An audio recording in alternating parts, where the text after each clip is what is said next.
première compétition de 1997, entamée sous le soleil, n'allait pas tarder à expérimenter les conditions météo souvent surprenantes de Tahiti.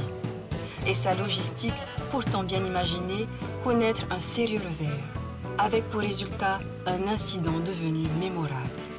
C'est quand il y a un vent qui vient du large, ça arrive peut-être tous les 8 ans, c'est là qu'il peut y avoir quelque chose en fait.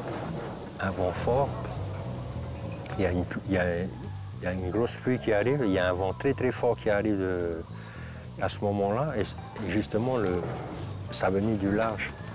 Et d'un coup, un vent de 60-80 km/h qui est venu comme ça de face, qui a poussé tout le monde sur le récif, dans le ferry. C'était tellement beau. Après, les gens qui étaient sur le bateau étaient moins au regard de la sécurité.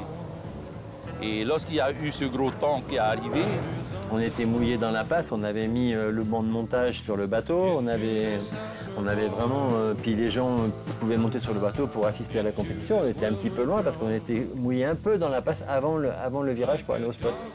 Et puis il y a un grain d'ouest qui arrivait, donc un grain d'ouest à l'opposé.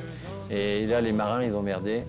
Et le petit ferry, ben, il s'est retrouvé en l'espace de 5 minutes, il s'est retrouvé sur le récif, quoi.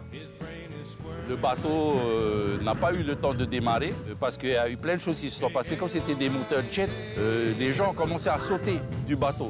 Alors que le plus sécurisant, c'était de rester sur le bateau. Et finalement, le capitaine n'a pas pu démarrer le bateau à cause des gens qui ont sauté. Et finalement, le bateau s'est retrouvé sur le récif. Après, ça a été compliqué pour travailler, quoi, parce qu'il n'y avait plus de bateaux, les juges étaient sur les bateaux. Donc, tu vois, pour noter une vague dans un potimarra, c'est compliqué, quoi. Ouais, ça, c'est 97, c'est ça, quoi.